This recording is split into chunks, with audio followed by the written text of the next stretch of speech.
Hello সবাইকে। তো সবাই আশা করি অনেক ভালো আছো এবং সুস্থ আছো। তো দিঠি আর মিষ্টিমণি চ্যানেলের নতুন একটা ভিডিওতে তোমাদের অনেক অনেক স্বাগত। তো চলো ভিডিও শুরু করার আগে একটা কথা বলি যে তোমরা হয়তো আমার থাম্বনেল দেখে বুঝতেই পারছো যে আজকে কী ধরনের ভিডিও আমি তোমাদের সাথে শেয়ার করছি। তো এই ধরনের ইনফরমেটিভ ভিডিও আমার চ্যানেলে আমি আগে দিই নাই বললেই চলে। তো যেহেতু আমি রিসেন্ট দীক্ষা গ্রহণ করেছি, সেই জন্য আমার অভিজ্ঞতা বা পরপর যে প্রসেসগুলো ফলো করেছি সেটাই তোমাদের সাথে একটু শেয়ার করছি। কারণ এই ধরনের ভিডিও আমি যখন দীক্ষা নিয়েছিলাম তার আগে আমিও দেখেছিলাম। তো চলো ঠাকুর, মা, স্বামীজি এবং আমার গুরুজির নাম করে আজকের ভিডিও শুরু করি।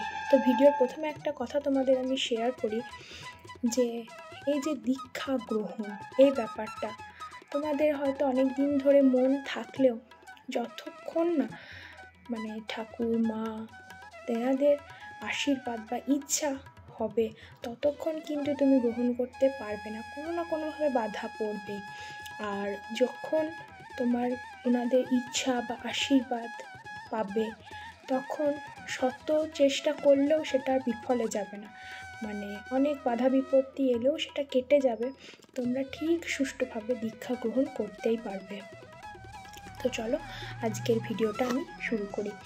তো মন্ত্র যে কথাটি, তার ব্যুৎপত্তিগত অর্থই তো হচ্ছে মননাত্রায়তে ইতি মন্ত্রঃ, অর্থাৎ এটি মনন করে সংসার, ধর্ম বা যে কোনো মায়া, অবিদ্যা, তারপর ধরো মৃত্যুর পরম্পরা, যে কোনো কিছু থেকে আর কি মুক্তি পাওয়া। আর দীক্ষা কথার অর্থ হচ্ছে সেই মন্ত্র গুরু নির্দেশিত পথে একটা নিয়ম করে জপ করা আর কি।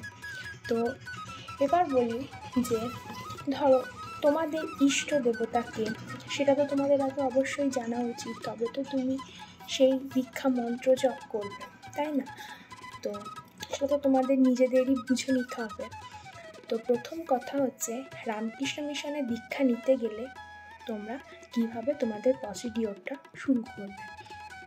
তো এখানে প্রথমে তোমাদের কয়টি বই দেওয়া হয়।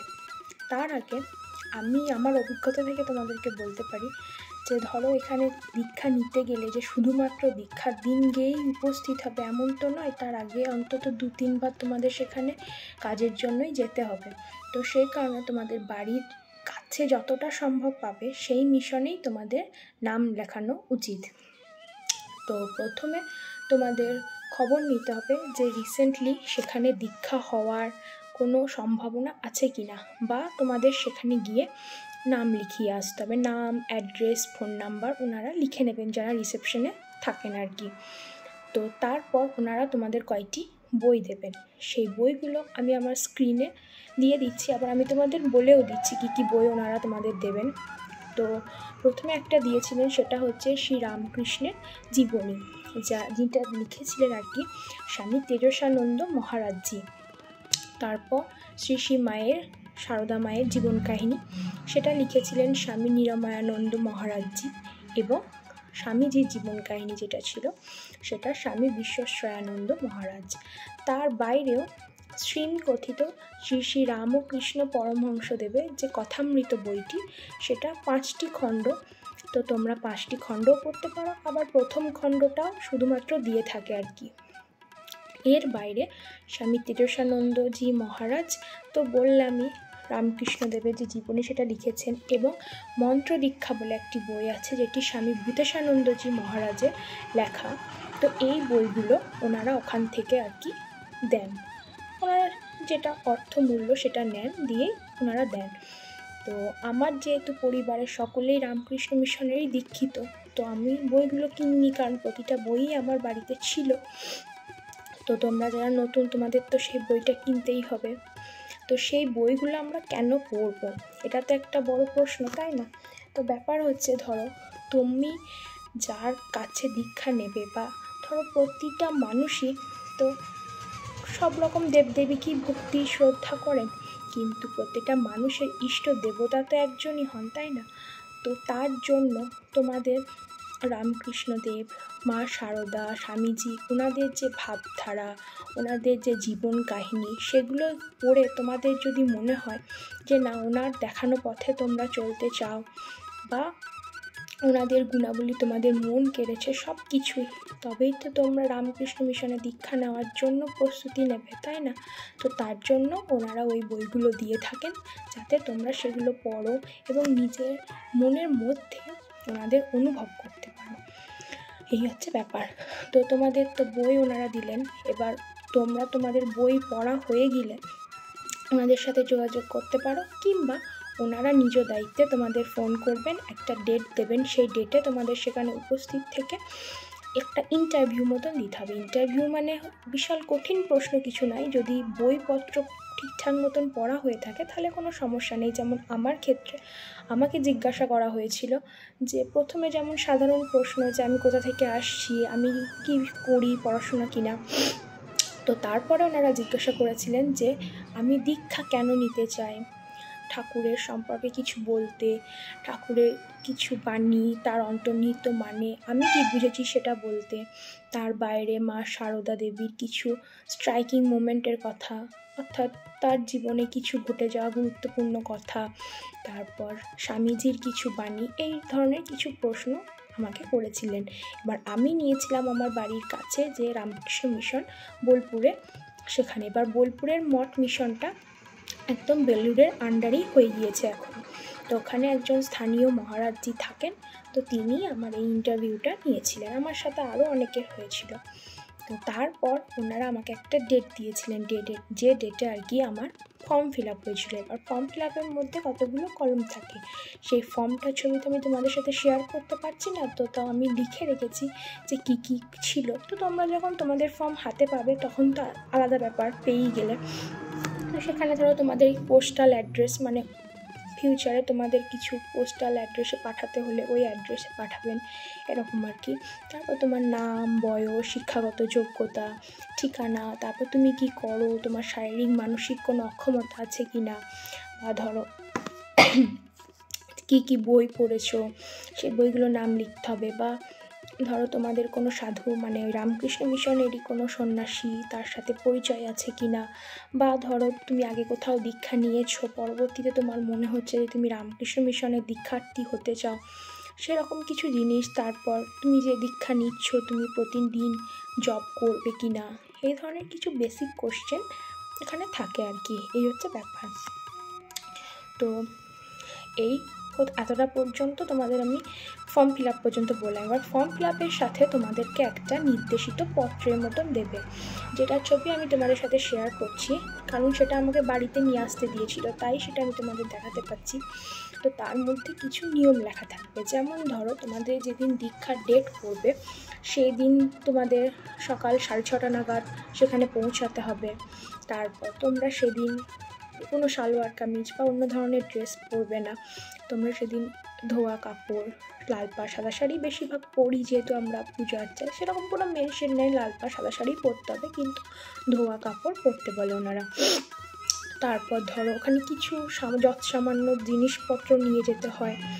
আর রামকৃষ্ণ মিশনের বলো অন্যান্য মিশন বা অন্যান্য সংঘের আমি যেহেতু নিয়ম জানি না, তাই সেটা নিয়ে কথা বলার আমার কোনো রাইট নেই, কিন্তু রামকৃষ্ণ মিশনের কথাই আছে তোমার যেটা সামর্থ্যের মধ্যে হবে তুমি সেটাই দেবে। এখানে থাকে যেমন ধরো আমাদের বোলপুর মিশন থেকে বলেছিল দুটো আলাদা আলাদা ডালা করতে, একটা শ্রী শ্রী ঠাকুরের আর একটি গুরুজির। তো ঠাকুরের এবং গুরুজির দুটো ডালার মধ্যে দুটো ধুতি একটা একটা করে, তারপর দুটো উত্তরীয়, তারপর মিষ্টি, তোমার যেমন ক্ষমতা সেরকম মিষ্টি, তারপর ফল 5 রকম করে, তারপর ফুলের মালা, ধূপকাঠি, আর তোমার যেমন ক্ষমতা তুমি সেরকম গুরু প্রণামী এবং শ্রী শ্রী ঠাকুরের প্রণামী তুমি দেবে। এইটুকুই হচ্ছে ওনাদের বলা থাকে। আর যে পত্রটা দিয়েছিল সেই পত্রটা আমাদের নিয়ে যেতে হবে, ওটা ওনাদের কাছে একটা, আমাদের যেমন পরীক্ষার অ্যাডমিট কার্ড হয় সেরকম ওনাদের কাছে ওটা অ্যাডমিট কার্ডের মতো আর কি।